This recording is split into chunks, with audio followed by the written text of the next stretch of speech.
ಯೇಸುವಿನ ಪ್ರಾರ್ಥನೆ. ಇದು ಯೇಸುವಿನ ಶಿಷ್ಯರಿಗೆ ಪ್ರಾರ್ಥನಾ ಮನವಿಗಳನ್ನು ಸಲ್ಲಿಸಿದನು. ಆದರೆ ತಾನು ಸ್ವತಃ ಆ ಗೆತ್ಸೆಮನೆ ತೋಟದಲ್ಲಿ ಹೋಗಿ ಏನನ್ನ ಪ್ರಾರ್ಥಿಸಿದನು, ಹೇಗೆ ಪ್ರಾರ್ಥಿಸಿದನು, ಯಾಕೆ ಪ್ರಾರ್ಥಿಸಿದನು? ಇದು ವೈಯಕ್ತಿಕ ಪ್ರಾರ್ಥನೆಯಾಗಿದೆ.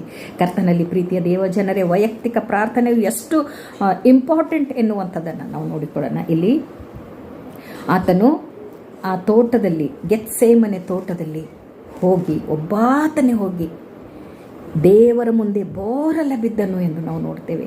ಸಾಷ್ಟಾಂಗ ನಮಸ್ಕಾರ ಮಾಡಿದನು.